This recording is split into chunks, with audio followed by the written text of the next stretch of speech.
This is Contractor Sense with Ruth King. Welcome to Contractor Sense. Here you discover ideas, tactics, news, and information that matters to your contracting business and you. I'm your host, Ruth King. This episode is sponsored by Profitability Movement. Google Profitability-Movement to join this community of business owners focused on building profit, increasing wealth, and giving back. Thank you for joining us. Here's how we will help your business and you today. How do you create loyal customers who think of your company every time they need plumbing, HVAC, electrical, or some other service in their home or office? And how do you turn an unhappy customer into a satisfied customer who will refer your company? Zach Garside with Power Selling Pros gives you the answers to these questions and much more. Zach, welcome to Contractor Sense. Thank you, Ruth. What's up? Yeah, I mean, this is a very different thing that we did before when Stephen was on. So I really want to, it's a brand new year. We're in a situation where everybody should be paying attention before they stop sloughing off to doing their quote unquote normal stuff. So, Yeah. It's all about the phone, isn't it? It's all about the first impression. Which is on the phone. That's right.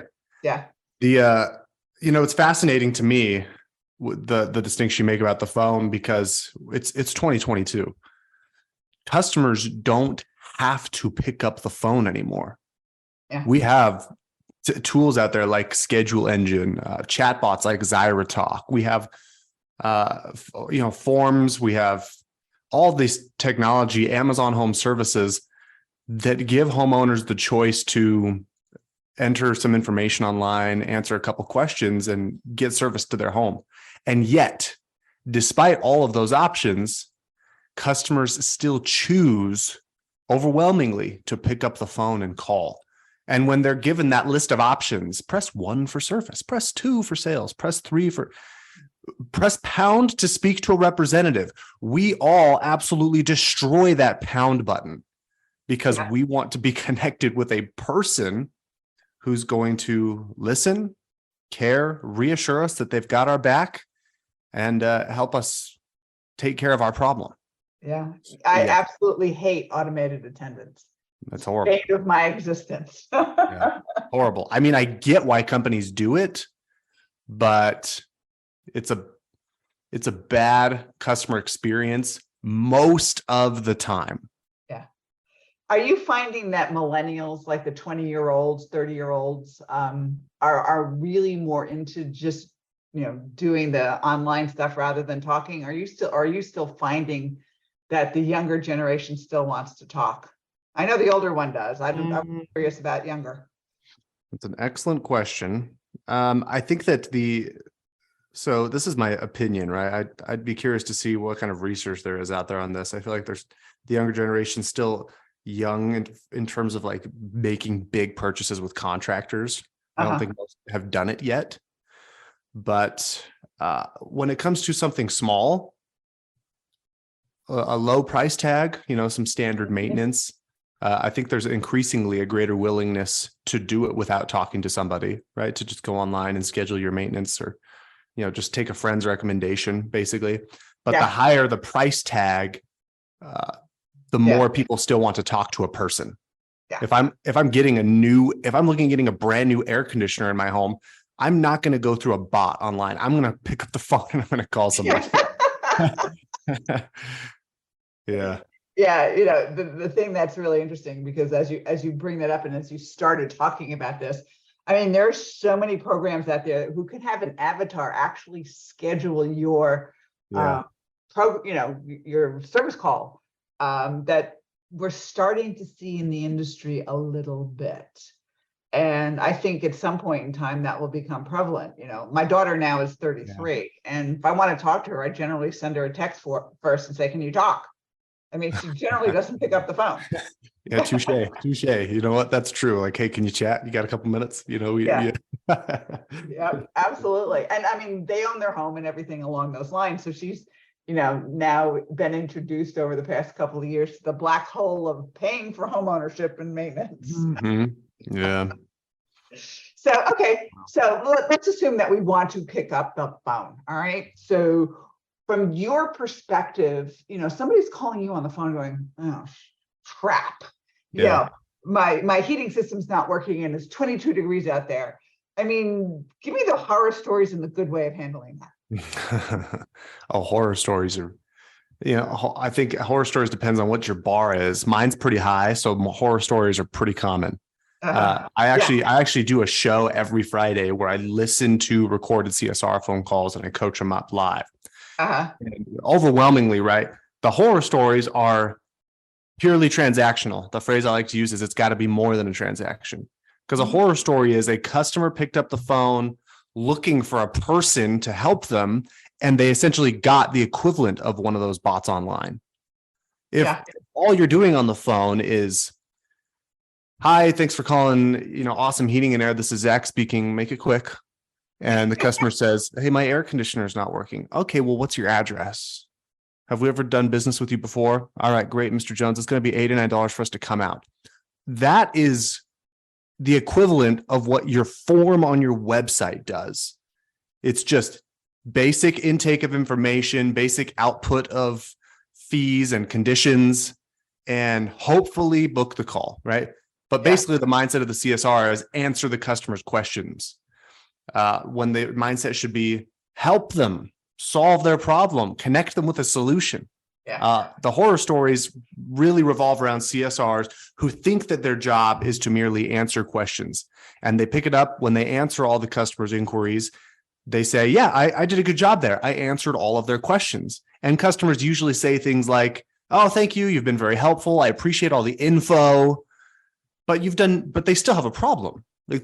Nothing is fixed. Nothing has changed. You actually didn't help them at all. You didn't give them anything that the internet's not going to give them.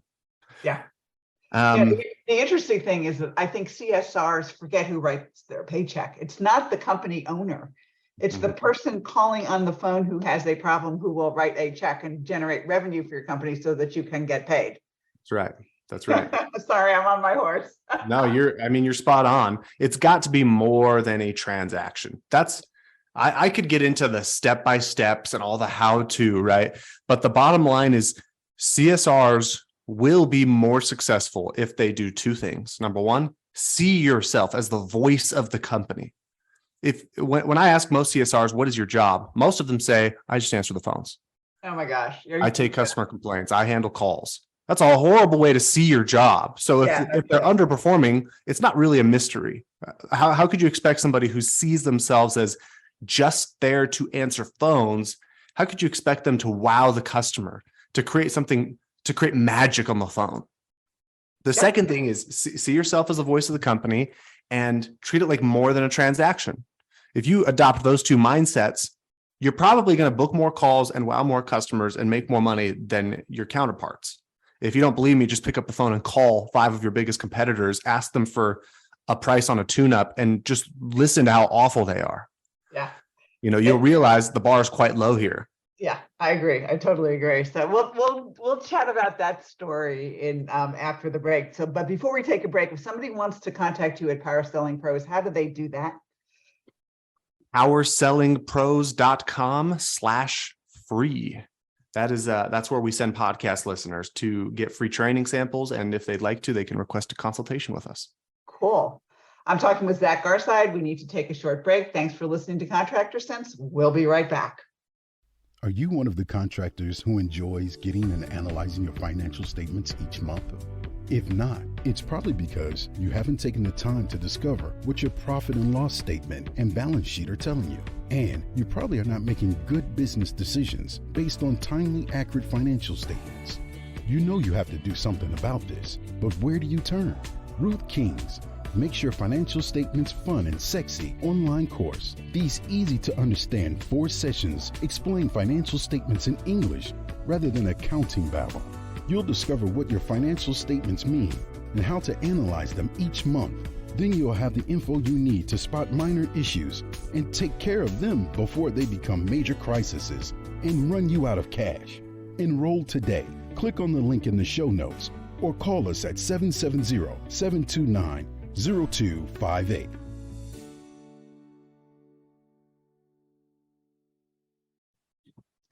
We're back. Thanks for listening to Contractor Sense. I am speaking with Zach Garside with Power Selling Pros. And Zach, give everybody the website again so that if they want some free training and demos and things along the lines like that. Yeah, just go to powersellingpros.com/free. That's where we send podcast listeners. You can get 17 free training videos from us, or you can request a consultation if you're interested in talking. Cool. While we were at break, Zach and I were talking about one of the experiences that I have that absolutely supported what we were talking about. So one of my clients, we wanted to find out who the competition was in the area, and I called 25 companies. And most of them were exactly like Zach said, because I asked the question, how much does it cost to come out? And how much does it cost for one of those maintenance plans and for Freon? I asked those 3 questions. And of the 25, only one person, 4% actually said, I'm so sorry. I think are you having a problem? Can we send out a technician, or can you tell me about your problem? Can you imagine that? 4%. That was it. Amazing. Yeah. I mean, that's the standard though. That's how most people do it.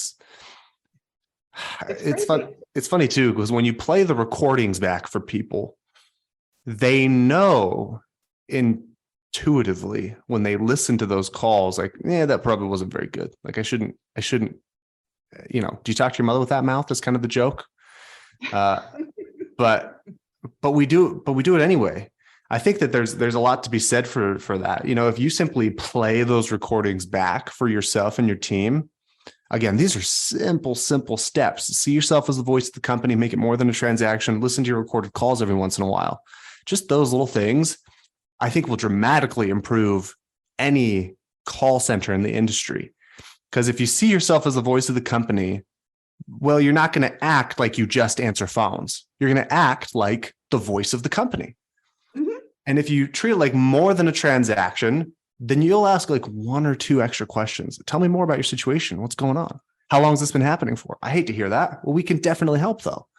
Yeah. And if you listen to your phone calls, you're going to hear the stuff that makes you cringe about your own conversations with people, and you're going to change it so you don't ever feel that way again.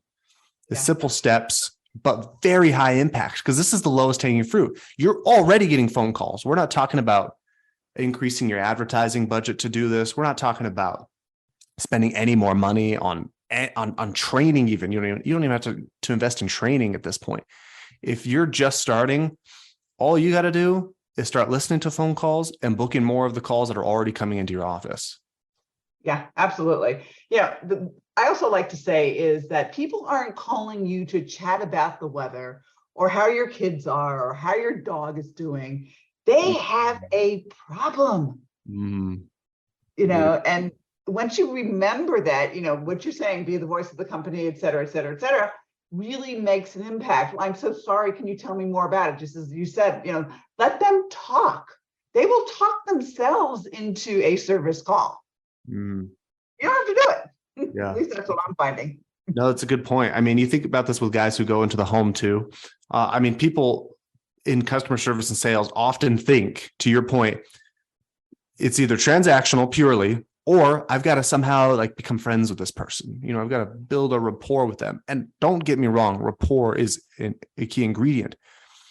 But to your point, I need to trust you first before I'm going to become your friend. Yeah. When you walk into the customer, so if you walk into my house, you're going to see in my office, I'm a big Philadelphia Eagles fan. And so if you walk in, if I've got a broken air conditioner, but the first thing you say is, "Hey, Eagles fan, huh? Love the Eagles, like go Birds." I'm going to go, yeah. That's nice. My air conditioner is not working. It's 100 degrees in here. Okay. Like I want to know I can trust you with my problem first. If you demonstrate your professionalism and your trustworthiness, then say, "Hey, by the way, I noticed you're a big Eagles fan." As a homeowner, I am much more likely to say, "Dude, absolutely. How about them, man? They're doing so good this year." And then I'll become your friend. It's got to be that trustworthy and that professionalism first. Enter as a service professional, leave as a friend. Same on the phone. Answer as a voice of the company, leave as a friend. It's much harder to turn a friend into a customer than it is to turn a customer into a friend. The latter is significantly easier to do. Yeah, I agree. I totally agree. I mean, And people don't think about that. They think that, okay, we have to be friends. No, you don't. You have to be professional. As you said, get the trust. And then at some point in time, you can be somewhat friends. Yeah. Well, you're more likely to be friends anyway if you do that. Yeah, absolutely. And it just makes life a little bit easier for everybody if they remember all of those things. So let's talk a little bit about what Power Selling Pros does, because I didn't get to the opportunity to do that last time. So you do a lot of what? Well, about 13 years ago, Brigham, he founded the company. He ran ads for contractors, billboards, digital advertising when it was in its infancy, Yellow Pages even. But several of his clients wanted to fire him because the leads were quote unquote no good. Oh my gosh.